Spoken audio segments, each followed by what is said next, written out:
Hi friends, எல்லாரும் எப்படி இருக்கீங்க? இன்னைக்கு எங்கள் அம்மா குக் வித் கோமாளியில் இருக்க பாபா மாஸ்டர் செஞ்ச குனாஃபா செய்ய போகிறாங்க. சரி வாங்க எங்கள் அம்மா எப்படி செய்கிறாங்க பார்க்கலாம். குக் வித் கோமாளி மாஸ்டர் செஞ்ச குனாஃபா பண்ணலாம். அதுக்கு ஒரு மேங்கோ எடுத்துக்கலாம். இது தோலை எடுத்துகிட்டு இந்த பல்ப்பு மட்டும் நல்லா மிக்சியில் போட்டு அரைச்சிட்டு வந்துடுங்க. நான் கொஞ்சம் பால் ஏடு எடுத்து வச்சுருக்கேன். உங்கள்கிட்ட பால் ஏடு இல்லைன்னா நீங்கள் க்ரீம் கூட யூஸ் பண்ணலாம். அது கூட கொஞ்சம் சீஸ் இருக்குது இல்லைங்களா, இதையும் போட்டு மிக்சியில் நல்லா பிளெண்ட் பண்ணிவிட்டு வந்துடுங்க. மேங்கோவையும் நல்லா நம்ம அரைச்சிட்டு வந்தாச்சு. இந்த மாதிரி ஒரு பேன் எடுத்துக்கோங்க. ஒரு 200 ml பால் அதில் போட்டுக்கலாம். இது கூட ஒரு 2 ஸ்பூன் சர்க்கரை போட்டுக்கோங்க. 2 ஸ்பூன் கார்ன்ஃப்ளவர் வச்சுருக்கேன், அதையும் போட்டுக்கலாம். இப்போ நல்லா மிக்ஸ் ஆகிடுச்சு. இது எப்படியே இருக்கட்டும். 200 grams சேமியா வச்சுருக்கேன். இது நல்லா உடச்சி விட்டுக்கோங்க. கொஞ்சம் மெலீஸாக இருக்க மாதிரி சேமியா பார்த்து வாங்கிக்கோங்க. இந்த அளவுக்கு நம்ம உடச்சி விட்டுக்கலாம். இது இப்படியே இருக்கட்டும். ஒரு கடாய் வச்சுக்கோங்க. 2 ஸ்பூன் அளவுக்கு பட்டர் போட்டுக்கோங்க.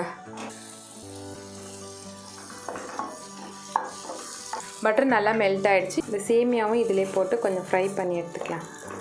சேமியா நல்லா வறுபட்டுடுச்சு. இப்போ நம்ம கேஸ் ஆஃப் பண்ணிடலாம். இந்த கார்ன்ஃப்ளவர்லாம் போட்டு மிக்ஸ் பண்ணி வச்சுருக்கோம் இல்லைங்களா, அந்த பாலை இப்போ நல்லா கொதிக்க வச்சுக்கலாம். கைவிடாமல் கிண்டிகிட்டே இருங்க, இல்லைனா சோள மாவு போட்டு இருக்கிறதால அடி பிடிச்சிரும். கொஞ்சம் கைவிடாமல் கிண்டிகிட்டே இருங்க. நல்லா அதுக்கடுத்து நல்லா திக்காக ஆகுது. இப்போ 1 ஸ்பூன் பட்டர் போட்டுக்கோங்க. இந்த சீஸும் இந்த பாலாடையும் நம்ம அடித்து வச்சுக்கோம் இல்லைங்களா, இதையும் போட்டுக்கலாம்.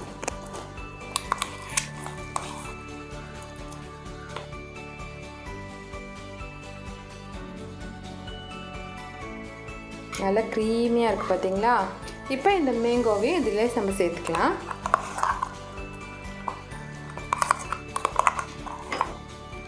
நல்லா மிக்ஸ் பண்ணி விட்டுக்கோங்க. மேங்கோலாம் போட்டதுக்கப்புறம் ஒரு 5 மினிட்ஸ்க்கு அப்புறம் நம்ம கேஸ் ஆஃப் பண்ணிடலாம். நல்லா கொதிச்சிடுச்சு பாருங்கள், எல்லாம் மிக்ஸ் ஆகிடுச்சு. இப்போ நம்ம கேஸ் ஆஃப் பண்ணிடலாம். இப்போ இந்த குனாஃபாக்கு ஒரு சுகர் சிரப் ரெடி பண்ணணும். 100 கிராம் சுகர் போட்டுக்கோங்க. 100 கிராம் சுகருக்கு 100 ml தண்ணி ஊற்றிக்கோங்க. இந்த சுகர் சிரப் கொஞ்சம் லைட்டாக திக்காகட்டும். அது வரைக்கும் நம்ம கொஞ்சம் கொதிக்க விடலாம். இந்த சுகர் சிரப்லேயே ஒரு சின்ன பீஸ் லெமன் போட்டு வச்சுருங்க. அப்போ உங்களுக்கு அந்த சுகர் கட்டி ஆகாமல் இருக்கும், லிக்விடாகவே இருக்கும் அந்த சிரப். அதனால இந்த லெமனையும் கூட போட்டுருங்க. கொஞ்சம் நல்லா திக்காகிடுச்சு. ரோஸ் எசன்ஸ் ஒரு ஃபியூ ட்ராப்ஸ் விட போகிறேன். இதில் நமக்கு இப்போ 2 பேன் தேவைப்படுது. நான் இந்த மாதிரி ஒரு பேனும் இப்படி ஒரு தவாவும் எடுத்திருக்கேன். இந்த பேனில் பண்ணிவிட்டு இந்த தவாவில் இப்படி மாற்றிக்கணும். அதனால் நான் 2 பாத்திரம் எடுத்திருக்கேன். ஒன்று இந்த பேன் எடுத்திருக்கேன், ஒன்று தோசை தவா ஒன்று எடுத்திருக்கேன். ஃபஸ்ட்டு இந்த பேனில் பண்ணலாம். தோசை தவாலையும் இந்த பேன்லேயும் கொஞ்சம் பட்டர் போட்டு நல்லா எல்லா இடமும் நல்லா தடவி வச்சுக்கோங்க. ஃபஸ்ட் நம்ம சேமியா போட்டுக்கலாம். நம்ம வறுத்து வச்சுருக்க சேமியாவில் பாதி அளவுக்கு சேமியாவை ஃபஸ்ட்டு போட்டுக்கோங்க. நல்லா இதை அழகாக ஷேப் பண்ணிக்கோங்க. சர்க்கிள் ஷேப்க்கு லைட்டாக ப்ரெஸ் பண்ணி விட்டுக்கோங்க.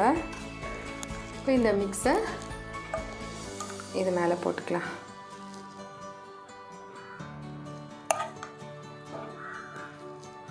ஓரத்துலலாம் படாமல் நடுவில் மட்டும் போடுங்க.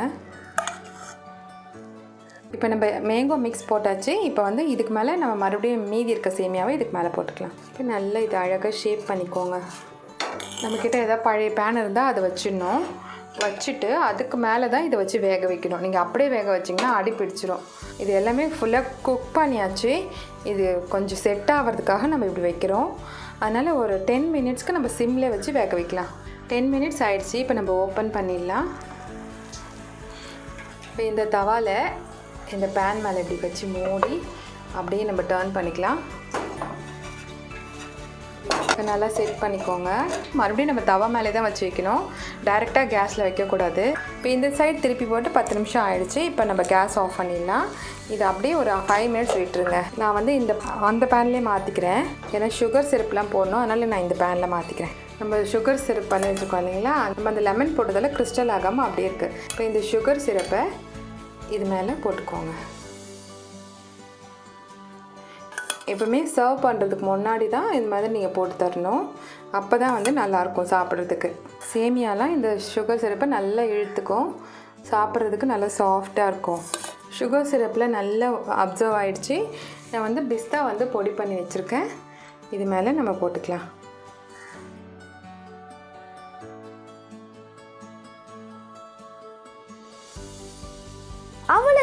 நம்மளோட குனாஃபா ரெடி ஆயிடுச்சு.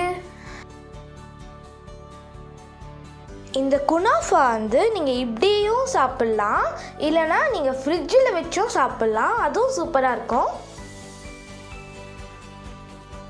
குக் வித் கோமாளியில் பாபா மாஸ்கர் செஞ்ச குனாஃபா ரெடி ஆகிடுச்சுங்க. இது டேஸ்ட்லாம் பார்த்திங்கன்னா செம்மையாக இருக்கும். இந்த ரெசிபி கண்டிப்பாக உங்கள் வீட்டில் ட்ரை பண்ணி பாருங்கள். சூப்பராக இருக்கும், செம்ம டிஃப்ரெண்ட்டாக இருக்கும். இந்த வீடியோ உங்களுக்கு ரொம்ப பிடிச்சிருக்கோன்னு நாங்கள் நினைக்கிறோம். இந்த வீடியோ உங்களுக்கு ரொம்ப பிடிச்சிருந்ததுன்னா லைக், ஷேர், சப்ஸ்கிரைப் பண்ணுங்கள். தேங்க்யூ, பாய் பாய்.